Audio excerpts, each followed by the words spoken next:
Luke, what do you owe to the success you guys have had in opening drives this year, being able to have a lot of long drives, scoring on a lot of them? There's a lot of factors that go into it. I think it's the effort and the preparation that the guys put into the week. It's the coaches, right? They do a great job of preparing their guys and coming up with great ideas. And so, and the guys hold each other accountable. So I think there's a lot of, I think it's, a reflection maybe of a good process probably as you go through your week, and the guys are doing a really good job with that. So we got grow off that and try to make that reflect a little bit more as we, 2 weeks ago, we had 2 false starts. We had those 2 injuries, so I wouldn't say that was a great reflection. I think we did okay on the drive, but, we take a lot of pride in that for sure. Some coaches script 15 plays, some script fewer, some more. Can you kind of, without giving away too much, can you kind of explain how you approach that? And is it always the same? It's not always the same, but it's similar to that. The guys know going into the game, what your lead thoughts are on first and second down. They know what your lead thoughts are on third down in the different situations, and they know what your lead thoughts are in the gold zone when you hit the different situations. So very similar to that process. Luke, as an extension of that, when you guys have last week a touchdown negated and then still are able to overcome that, what's kind of your thought process on just the resilience there, and what do you highlight with the guys? Yeah, that's the no blink mindset, right? I mean, it doesn't matter. We stick together, right? Those things are going to happen. Adversity happens, and when you have a penalty on the 1 yard line, that's some serious adversity for sure. So I thought that was a really good job by those guys. Getting back on the ball, getting half of it back on the very next play, and then giving yourself an opportunity to, get to third down where it's a manageable situation where you can actually get in there and score. Because, when you're on the 10 or 11 yard line, 1st and 10, that's one of the hardest situations in ball. He was asked about whether it'd be wise to shut down Justin for these last 2 games, and said absolutely not. And he pointed to the improvement that can be made. And from your perspective, what kind of improvement can Justin do really grow from it in these final 2 games? I mean, there's a tremendous amount that he can grow. This is the division games. We're going into a playoff atmosphere this week. I think there's a lot to grow. And then obviously we've talked about it in here. One of the most important things that we're trying to get done this year was create as many experiences and opportunities to expose him to. And so we're going against 2 really good opponents to finish this thing off. So we're excited about him having the opportunity to go out there and do it again. All the moving parts of the receiver room and the personnel changing, what can you lean on as far as an offense when you don't know necessarily who's going to be available on game day to make sure that you maintain some kind of rhythm that you guys have been trying to build all year? Yeah, no, I think that speaks to the resilience of the group. You have all year, a couple weeks back, you had guys get sick, and then, you lose your first fullback, you lose your second fullback, and guys got to step up. And then these last couple weeks, guys have been dinged. Right? Last week we don't have either one of our guards, and guys got to step up and play. And I mean that's the mentality that like everyone in this building is working their tail off and having a lot of fun doing it, and is prepared and ready to roll. Like I tell Sco, I feel like I tell Sco after every game, I'm just thankful that he's always ready to go. And no blink Dieter last week, same thing. So that's a big props to the coaches, getting every guy in the room ready to play. What did you see from Dieter in practice that earned him the opportunity to play in the game, and then how do you think he fared in the game? I thought he did a nice job. It wasn't just these past couple of weeks. Dieter's done a great job. I mean, being reliable. You talk about the adversity that hit with Lucas training camp, and then you get to the season, right? And so another guy who just is able to step in and is prepared so that the moment's not too big, and he's a guy who could command at the line of scrimmage. So his ability to play center is what has given him an opportunity to stand out. Luke, when the passing game wasn't very productive early in the season, it was just kind of part of the process, very early in the process. Did you expect it to be more advanced at this point in the season now, or and if not, what is kind of the state of the passing game? So even looking ahead to the off season and next year. Are you referring to statistically? Is that kind of what you're? Yeah. No, yeah. I mean, we'd love to sit here and say that we can run for 200 and throw for 300 every game, and I know that that's just not realistic in this league. But I feel like the progression has been really good. I think the pass pro has gotten better as the year has gone along. I thought Justin's done a really nice job of seeing the field, making protection adjustments. So the global aspect or global outlook of the passing game, I think, has just done a really nice job of progressing as we've gone through this. And it's like anything. When you get into the true relationship of quarterback receiver, I think the one point being made, it is difficult on the quarterback when that person changes and you lose that rep. So you saw natural growth with Mooney as the year went on, and you saw EQ, the natural growth EQ had as the year went along. So that slows that growth a little bit, that relationship that you have with your receivers. That's probably as big of anything as far as why the production that Mooney started to have and EQ started to have, and even Chase started to find in the offense, and Cole, the production that he's had, that's that relationship growth and experience and all the reps that you get together. So do you consider that a foundation? I mean, I know you're looking ahead just to the next game, but the big picture does come into play. Yeah, absolutely. That relationship is absolutely probably the most important. It's the scheme gives you the opportunity, the player brings the play to life, and once two guys working together, right? That relationship, that connection, that's vital. Was the challenge this week in playing the guessing game with your receiving core on who might be available, who might not be, and just trying to figure that out as the week? Yeah, similar to every week, we got to make sure everybody's ready to go and everyone's ready to play multiple positions. That's how we've rolled all year. We'll stick with that. Do you have any explanation for Khalil Herbert's lack of production the other day? It was 6 carries for 7 yards, something like this. This guy who was averaging 6 a pop. Yeah, no, first game back, right? Really good defense. The flow of the game probably dictated it more than anything else. I don't think it was anything necessarily Khalil did incorrectly or anything like that. I think it was just a little bit of that, and getting them back into the flow game, missing five, whatever that was. It was really 5 weeks because you had the bye week in there too. Is there an element of needing your running backs to produce to open up the outside runs for Justin, some of the read option stuff, to make them play it a little more evenly? I think that's anything. I think it's important that the defense isn't dialed into who you are. So whether that's different styles of runs, the way you throw the ball, the way you move the quarterback out of the pocket, throw from in the pocket, I think all that is extremely important to being dynamic to a defense for sure. Luke, yesterday, Justin was asked something along the lines of, would you agree that you've experienced a lot in your short pro career? And he said yes. How do you hope that the challenges he's gone through, let's say a year from now, how does that harden him? How does that positively, what's the hope that the positive impact is from what he's faced? I would, I don't know what the word, I want to use the word challenge, but I want to use the word experiences. Every opportunity, every experience we can get him or expose him to will create a better version of him. I think anytime anybody experiences something for the first time, right, you handle it better the next time and the third time and the fourth time and the fifth time. And, you talk about like any situation, right, that whether it's a good throw, a bad throw, a decision to run, a decision to throw it away, whatever, all of those are learning experiences. And Andrew's done a great job with him making sure that every single time these opportunities are created, we dial into it and we create an opportunity and a learning moment in that room. So I think that's the experiences that he's getting are invaluable. That's why, the mentioning of him not playing is, it's not realistic unless we felt like he was in harm's way for some reason. I think, like when he was injured before. You mentioned the atmosphere you're expecting Sunday in Detroit. What ways do you see value in just being a part of that on Sunday for him? Yeah, it's huge, right? It's huge. That's where we want to be. We want to be in those moments when we're playing these important games, these last two, whether it's solidifying a seed or getting opportunity to get in the dance. This is a really good opportunity for these guys to see it. And like you said, we playing the 2 caliber teams that we just played, and then the 2 caliber teams we're about to play.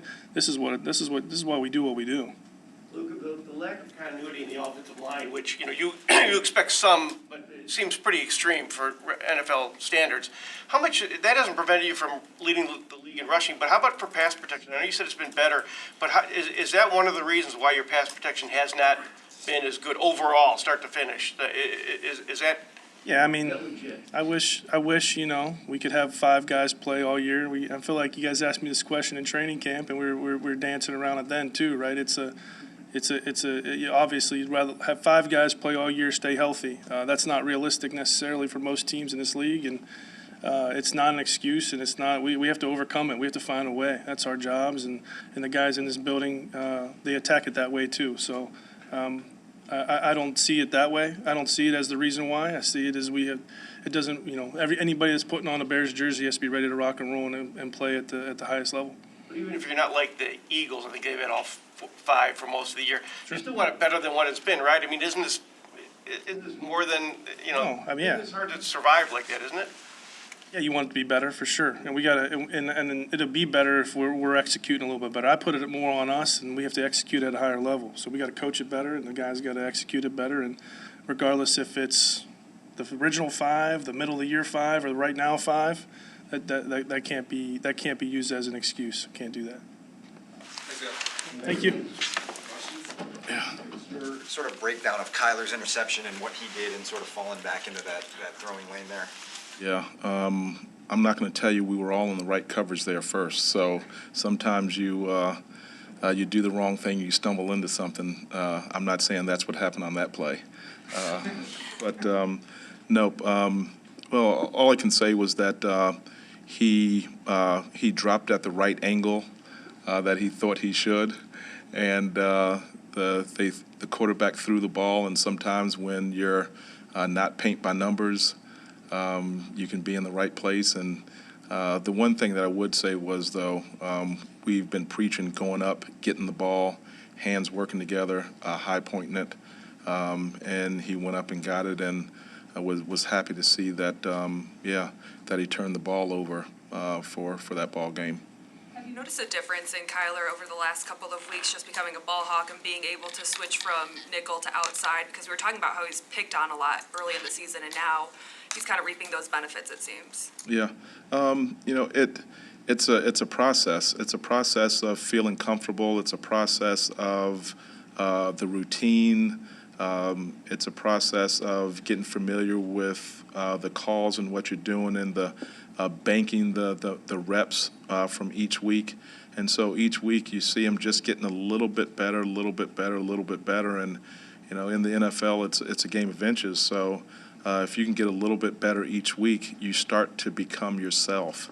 And so when I say you start to become yourself, you stop thinking about, hey, where am I putting my feet? Where am I putting my eyes? And you start to play. It's a little bit less of, hey, I'm just carrying out my assignments, to, coach said they're lining up in this formation, and this is what they do, and this is my play to make. So you start to make it that transition, and I think little by little he's doing that.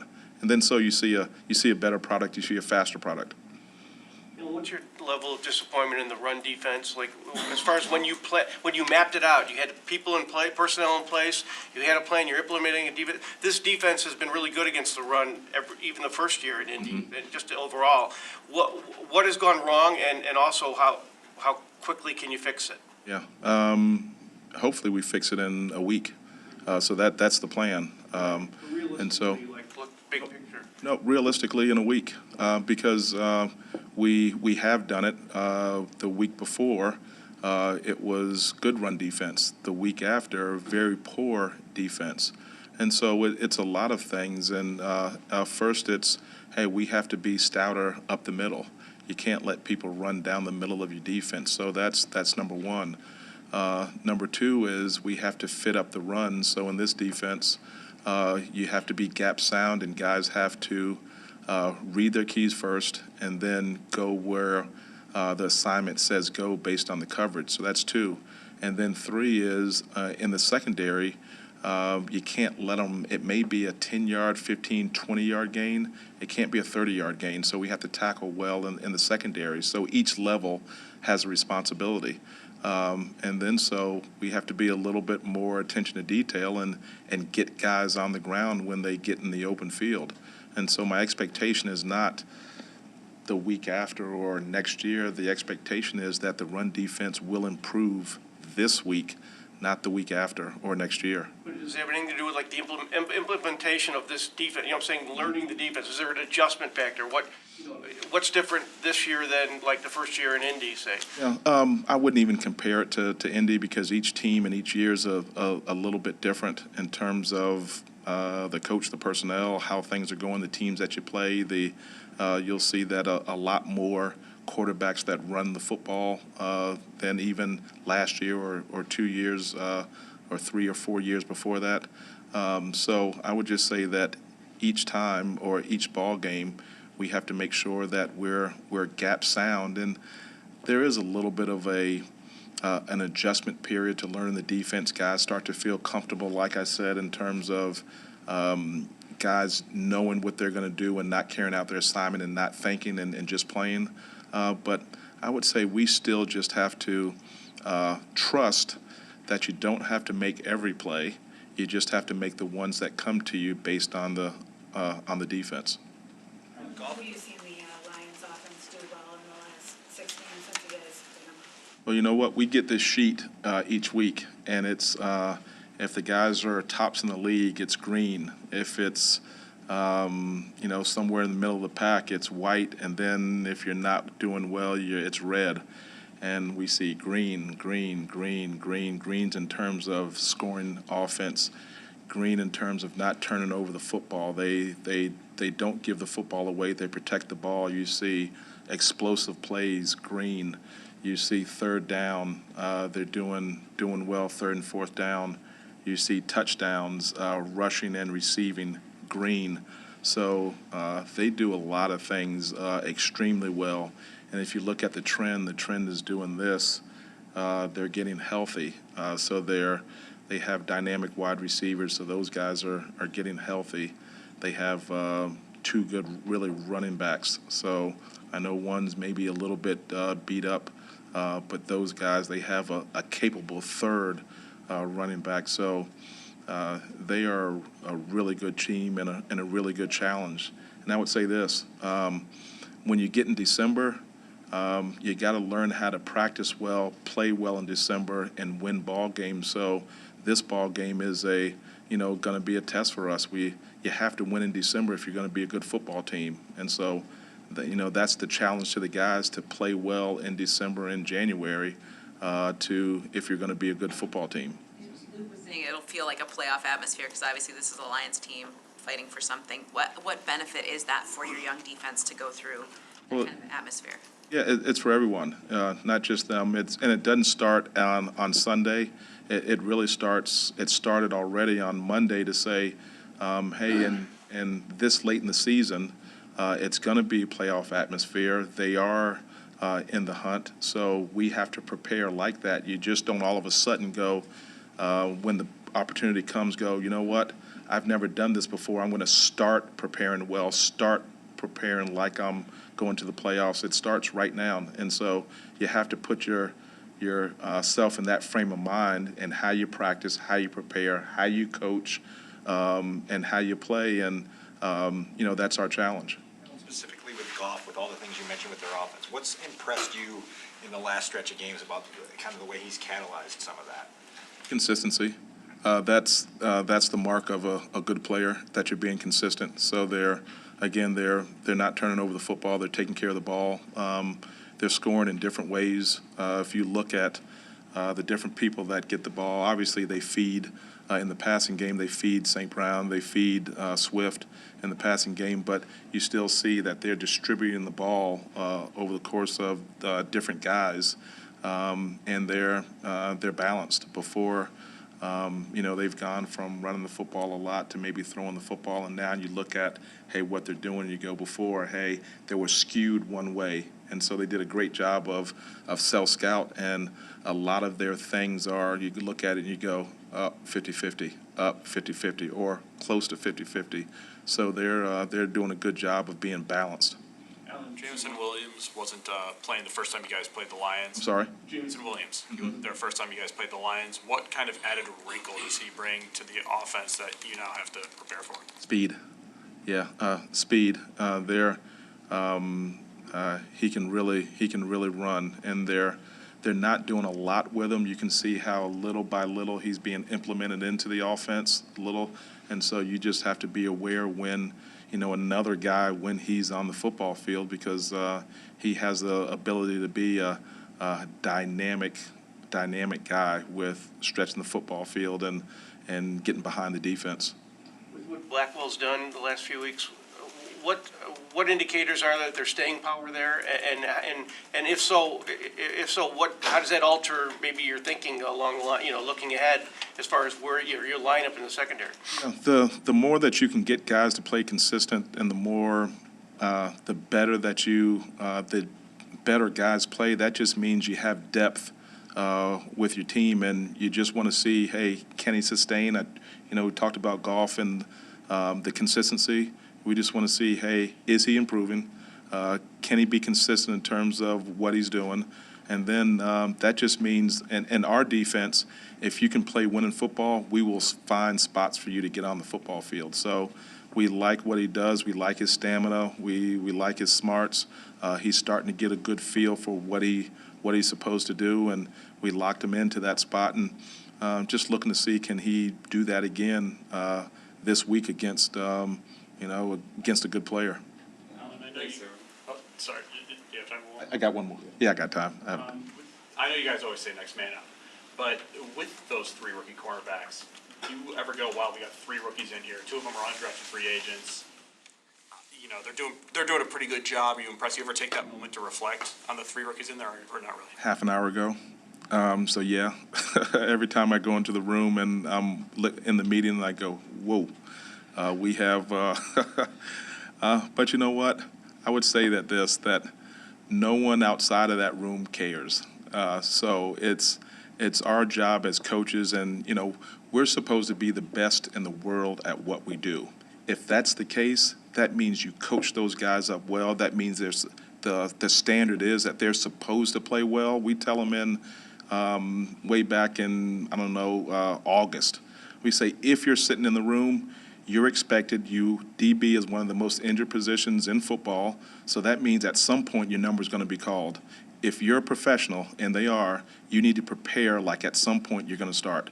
And so the coaches have done a phenomenal job way back in August to get those guys ready, even though they weren't getting a lot of reps, so that when this time comes, that they will play well. So hats off to the coaching staff. Hats off to the rookies that prepared, because the rookie wall is live, or it is real. And so I would say, wow. If you ask me, do I want that? I would say no, but I like the way they are trending in terms of how they're playing. Thank you. Thanks, Alan. Hey, guys. Richard, you had obviously a couple big kickoff returns on Saturday. The first one specifically, what jumped out to you both about Bayless's return and the help he got? What really jumped out to me, that's a good question. The thing that jumped out to me was the attention to detail and the focus that the guys had from the start. Something we wanted to emphasize, obviously, prior to the week before. So what stood out to me is that the guys were really locked in. You didn't have to tell them who to block, and if this happened, we were going to change this or that. They really already knew all of that when we got in the huddle. And it was just about them executing and knowing that if we got an opportunity, we could make a play. And some guys that had key blocks on some of those returns were obviously Matt Adams had a couple key blocks. KB was outstanding as well. Darrington did a phenomenal job along with Elijah Hicks. Those guys have been really dropping to their landmarks with a sense of urgency and getting on their guys. And Bayless has been doing a good job of attacking, stemming the returns in the proper way to help his blockers, and then attacking downhill. So just try to keep doing that, and hopefully we can put the offense in a better position or put one in the end zone. You talked so much last week about the weather. How did you feel like Cairo and Trenton, the whole group handled it? Yeah, it's another great question. I thought they did an outstanding job with the weather and with the conditions, and I think their mindset was that way from the jump. And I know like a lot has been said about the weather and how the guys responded, and the guys did an outstanding job on that. The players, they really did. But something that's interesting that you guys won't know, because he won't say it, but I'll say it for him, is Flus was on top of that early in the week, like when that started, and he wanted that to be a point of emphasis. And I think when you got a head coach that gives you the vision, and then now you take it to the guys, and then the guys can see the vision, I thought that helped Cairo. I thought it helped Trent Gill. I thought it helped Pat Scales, who had one of his best games in that weather that he's had, in order for us to be able to operate that way. And it really helped the coverage units and the return units to know exactly what to expect, to be ready for it, and then to go out and execute in the way they did. So. When you say he made it a point of emphasis, you're just talking about being aware that the weather was going to be a major factor? It was something we had a lot of conversation about. He and I did, and then also he made a point of that in a team meeting, which he always does a really good job of laying out, these are the ways we're going to win. Here's the keys to victory. And special teams in that weather, we wanted that to be really a key for us, because we knew the challenge of Buffalo. Buffalo was probably the best special teams that we had played to date. They were outstanding on special teams, and they still are. So, again, our guys deserve a lot of credit for that, but they also understand that this is a week-to-week league, and Detroit is outstanding. They're good special teams as well, so we're looking forward to the challenge. They're number 2 in kickoff return. They're number 2 in punt return. Dave Phipp has been an outstanding football coach for a long time. We've coached against each other. So we got our work cut out for us this week, and we're ready to turn the page and get to work on that. It's a small thing, but that first PAT, the wind kind of took the snap a foot and a half for both Trent and Cairo to adjust. What did you see there?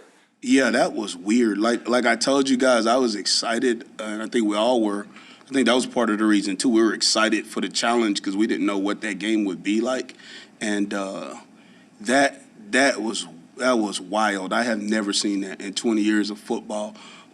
Not in a game I coached. Maybe one other time, maybe the second time when I was in Chicago. The first time I was here, we played a game in New York, and a punt snap started on one hash and ended up in another area. But for Trent Gill to reach out and be able to have first of all the calmness, I guess, if that's a word. I mean, he just didn't panic there, right? Because he could have reached out and dropped that ball, but he reached out, he plucked it, he still got it down, and Cairo still trusted him, and he still got that kick. When that ball came out and then it took off that way, I did not think we were going to make that kick just because of how but that was an outstanding job by those three. A lot of people probably can't see it, but when you look at the end zone copy of that looked like a curveball or like that was weird.